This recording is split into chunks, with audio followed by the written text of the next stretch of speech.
7h40, estamos de volta aqui no Manhã no Ar. Vamos ver o que será destaque no programa do Gugu de hoje. Vamos ver.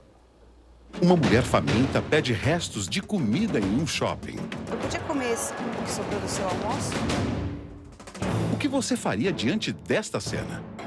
Eu posso comer o que sobrou, ela? Um estranho pede o celular emprestado alegando uma emergência. Se não me emprestaria, eu ligo a cobrar. Você emprestaria? Os atores Paloma Bernardi e Igor Rick, de A Terra Prometida, se disfarçam para um teste da vida real, inédito e emocionante. Em uma das situações, uma família é abordada por Paloma. E quando a atriz se revela, já Igor tem dificuldades inesperadas durante a gravação porque se identificou com uma das cenas. Não é fácil esse negócio. O que aconteceu? Exclusivo. Após quase 40 anos, o apresentador Rony Fon reencontra o médico que o salvou da morte. Ele recebeu Gugu Liberato em sua mansão. Ô, meu irmão. E achava que seria apenas uma entrevista. Você acha que você foi incompreendido como cantor? Você foi muito namorador quando moleque? Mas a surpresa estava preparada. Tem alguém aí? Eu acho que sim. O médico que o livrou de uma doença muito grave estava escondido. E quando Rony deu de cara com ele... Mauro! Veja como foi, nesta quarta, no programa do Gugu. Hoje, hein? Não pode perder. Agora a gente volta lá para o estúdio da Rádio A Crítica para falar novamente com a Adriane e com a Deilson. Eles estão ao vivo na 93.1, agora conversam com a gente aqui no Manhã no Ar. Vamos começar falando aí de esporte, né? Do retorno da travessia Almirante Tamandaré, essa prova tão tradicional, estava há anos sem ser organizada. Gente, eu fiquei assustada. 9 anos, é isso mesmo? Tem tanto tempo assim? 9 anos, exatamente. Aliás, ela vinha sendo realizada não nesse formato, Daniela Sayag. Entendi agora. Tá bom? Certo. Um formato um pouco mais curto, né? O formato dela é de pouco mais de 8 quilômetros, tipo 8,5 quilômetros na travessia do Rio Negro. Então, esse era o formato original. Mas nesse tempo aí de quase 9 anos, não vinha acontecendo desta maneira. O que vai voltar de novo no dia 4 de dezembro. Os nadadores amazonenses, né? Muitos feras, como Jefferson Mascarenhas, que foi o garoto, né? Mais jovem, o atleta mais jovem a conquistar a prova, a Almirante Tamandaré, em 1970. Ele também participa sempre, já conquistou várias medalhas nessa travessia. Então, todos os nadadores amazonenses, outras feras também do cenário nacional, como o Alan, vão participar dessa prova no dia 4 de dezembro. E, é claro, todo mundo que gosta, que pratica também é convocado a participar. Vamos ter participações não só de atletas amazonenses que despontam no cenário nacional, como também atletas aqui da região norte do Rio de Janeiro também.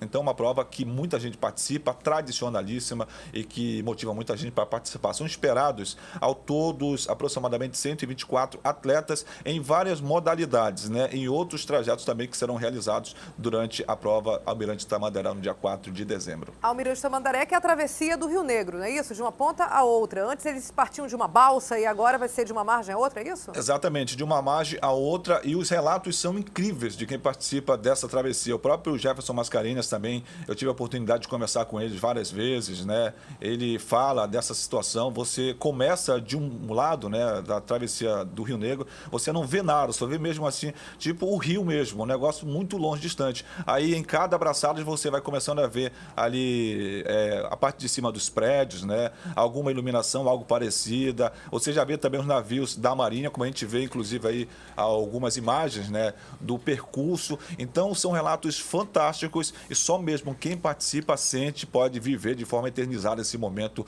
tão fantástico que é a travessia tradicional Almirante Tamandaré. E relatos, inclusive, de pessoas que viram, às vezes, até botos saltando, né? Um ou outro bicho já mais mergulhando um pouco distante. As pessoas, às vezes, relatam que dá um pouco de medo, né, durante a prova, mas ele tem que ser superado. É algo, a água tão escura, você não consegue ter um palmo ali de profundidade, de visibilidade do Rio Negro. Então, todo esse cenário é ainda mais instigante. Adriane, que é atleta, não de natação, que eu saiba, mas de corrida, esse tipo de desafio ao longo de uma prova de resistência como essa, né, Adriane, acaba ainda incentivando mais o atleta a conseguir seu objetivo, a alcançar a chegada, não é isso?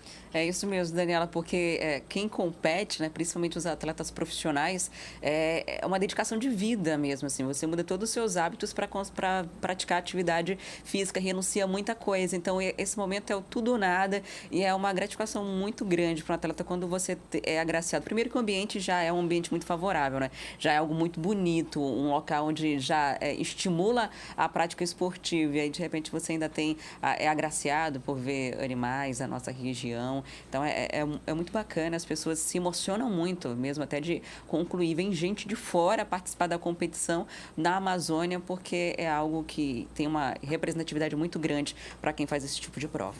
A gente continua falando na área ali do esporte, mas agora um assunto bem desagradável, né? O contrato de construção da arena foi julgado ilegal pelo Tribunal de Contas do Estado e a ex-secretária Valdívia Alencar teria que devolver, segundo o tribunal, 16 milhões por serviços não executados. Foi pedido aí o bloqueio de 80 milhões, quer dizer, muito dinheiro envolvido realmente. Cabe recurso, óbvio, né? Primeiro passo aí de um processo, mas sempre muito desagradável. A gente vê um monumento que hoje é para a cidade de Manaus, importante, que deu projeção para Manaus no Brasil e no mundo, envolvido em possíveis irregularidades, né?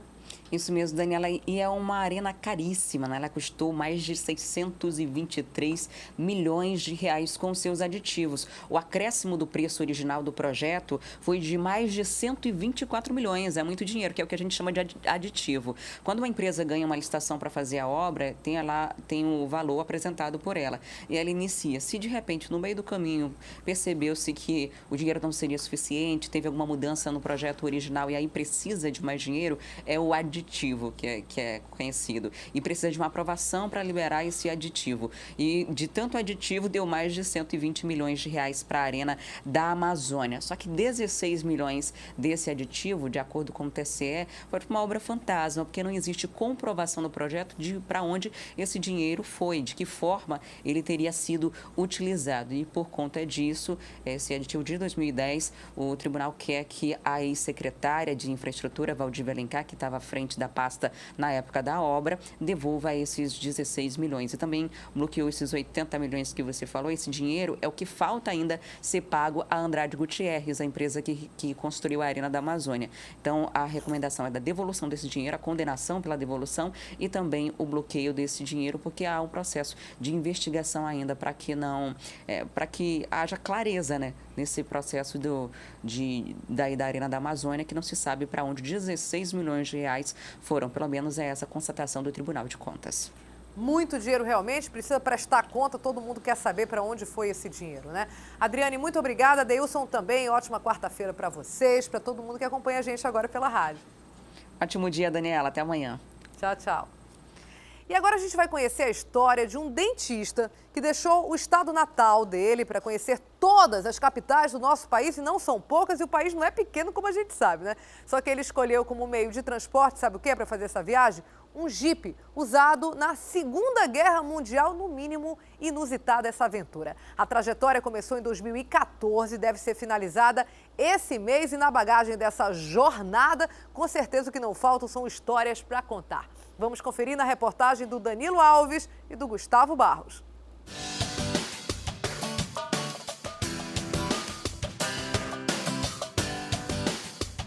É pela lataria que a gente percebe o rastro da história desse Jeep.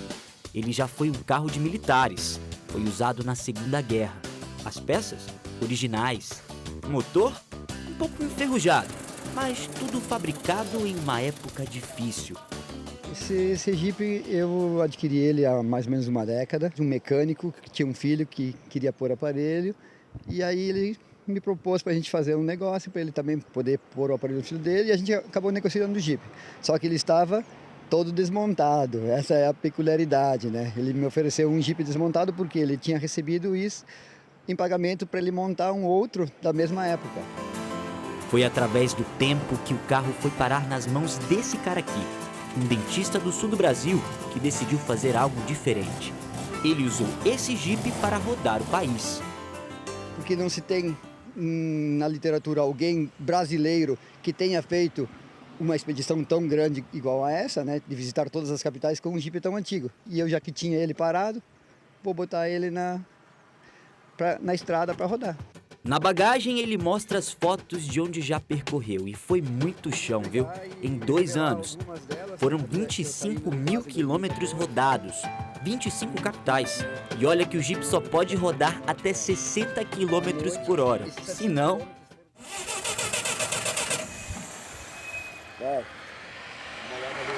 Vai. Tá bom. Só um pouquinho, deixa assim. Vou mexer aqui no distribuidor. Em uma das viagens, ele até conheceu veteranos da Segunda Guerra. A viagem está na reta final, mas antes, depois que a gente conheceu a máquina, tá na hora da gente dar uma volta. Não é, Francimar? Vamos embora, bora. Não. A gente precisa da proteção. Precisamos. Vamos colocar aqui. Dar proteção aí pra gente se caracterizar também, né? Verdade. Vamos lá. Então dar essa volta pela orla da Ponta Negra? Bora, ó. Fechar a porta. Fechar a porta. Isso aí. Aí. Fechei a porta.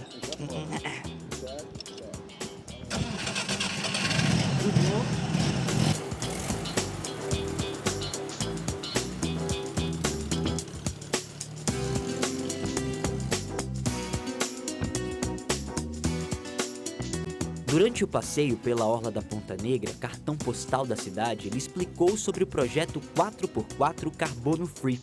A ideia é que em cada lugar que ele passe, ele plante uma árvore nativa, para minimizar os poluentes causados pelo próprio Jeep.